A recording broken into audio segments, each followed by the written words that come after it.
Salut YouTube, alors cette vidéo sera consacrée donc au matériel que j'ai à disposition pour le post-traitement d'une impression 3D, à la peinture du modèle et donc aux finitions. Cela te permettra de te faire une idée de ce que j'utilise pour donner vie à mes figurines. On se retrouve tout de suite après le générique.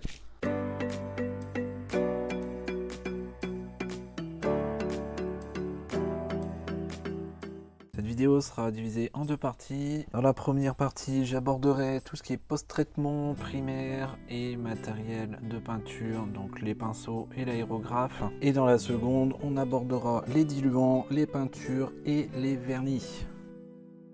Commençons cette vidéo par la partie post-traitement d'une impression 3D. Qu'est-ce que le post-traitement? Il s'agit en fait de la préparation du modèle imprimé en 3D après être sorti de l'imprimante. Après une impression, que ce soit en résine ou en filament, il y a toujours des résidus de support par exemple, ou encore des traces d'impression non voulues sur la figurine ou le socle. Donc l'objectif en fait de ce post-traitement, c'est de rendre les modèles les plus propres possibles. Pour la résine par exemple, ça consiste principalement à virer donc toutes les traces de support qu'on peut voir sur le modèle. Et pour l'impression filament, le travail est un petit peu plus ardu parce qu'il s'agit de virer donc toutes les traces de support, de corriger les malfaçons, de masquer les couches d'impression visibles et qui ne sont pas forcément très esthétiques. Tu peux voir par exemple ici quelques traces de support qui sont pas jolies et ici les couches d'impression qui apparaissent fortement. Tout cela il va falloir lisser au maximum, rendre propre pour obtenir une jolie figurine avec un joli socle. En ce qui concerne le matos, tu peux utiliser toutes sortes de choses pour virer le plus gros, notamment donc, tout ce qui est support. Moi j'utilise dans un premier temps un cutter avec plusieurs lames. Tu dévises, tu changes la lame qui sera plus adaptée à ce que tu veux faire. Tu peux trouver ça environ 15 balles sur Amazon.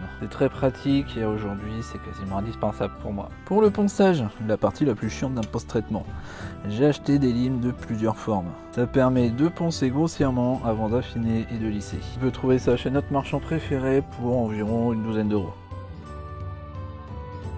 Qui dit ponçage dit papier de verre. Tu as plusieurs types de papier de ponçage avec des grains plus ou moins gros. Là par exemple on a un grain très fin qui sera principalement utilisé pour les finitions. Et ici un papier de verre avec un grain un peu plus gros. D'autres moyens de poncer, une éponge de ponçage qui est relativement moelleuse et qui permet de s'adapter aux formes du support à traiter. Tu pourras retrouver ces éponges dans le rayon bricolage de chez Action, ça coûte à peu près 1 euro et tu as plusieurs grains disponibles. Tu peux également trouver d'autres types d'éponges de ponçage comme celui-ci qui est très malléable et qui peut traiter des zones plus sensibles. Tu pourras retrouver ce type d'éponge chez Greenstuff World ou Oops Model, c'est un chouïa plus cher. Je te ferai une vidéo dédiée sur les sites que j'utilise pour acheter du matériel. Il y a plusieurs types de grains dans les boîtes mais je les utilise pas tous. Moi je suis souvent sur le jaune et le orange qui me permettent de traiter notamment les supports, les traces de support sur les impressions résine. Et pour finir, j'ai un chiffon en microfibre qui me permet de nettoyer mes limes et mes pièces de modèle après ponçage, c'est toujours utile. Après un bon post-traitement, donc vient l'étape de la sous-couche qui est indispensable avant une peinture. C'est une étape quasi impérative puisque ça permet à la peinture d'adhérer plus facilement sur le modèle. Alors j'utilise deux types de primaires. Le premier c'est un primaire en bombe, par exemple celui de chez Action qui fonctionne très bien et que j'utilise essentiellement pour mes socles. Ça permet de couvrir une grande surface et potentiellement masquer encore certains défauts persistants. Pour le second c'est du primaire spécialisé pour le modélisme, figurines, etc. Ce type de primaire est beaucoup plus fin, qui passe beaucoup plus facilement à l'aérographe.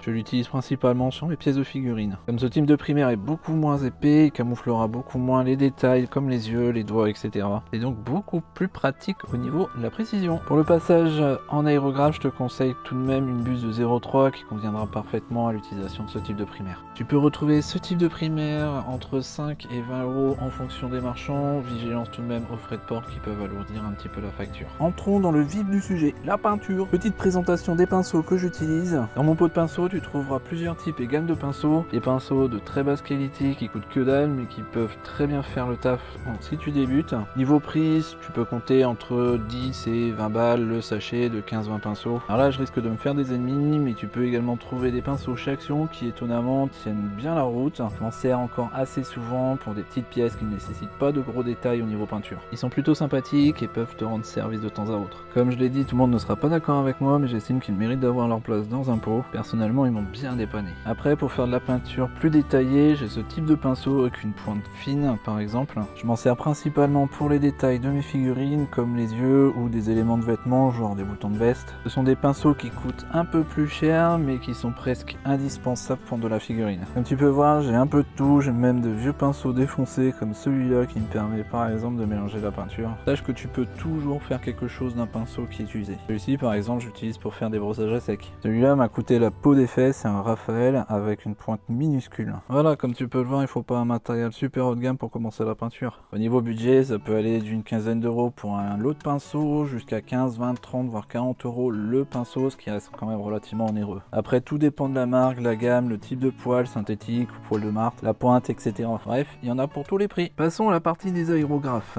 J'ai à ma disposition deux aérographes que j'utilise énormément. Le premier étant un aérographe de marque chinoise que l'on peut trouver sur Amazon entre 20 et 70 euros en fonction du package. Alors certes, c'est du low cost, néanmoins il fonctionne très bien. Le mien est équipé d'une buse 2.03 et d'un réservoir très confortable. Si tu le nettoies et que tu l'entretiens bien, il pourra toujours t'être utile. Il me sert par exemple pour les sous-couches au niveau de la figurine, pour les grandes surfaces à peindre, pour le socle, pour l'application de la couleur chair, des vêtements amples, etc.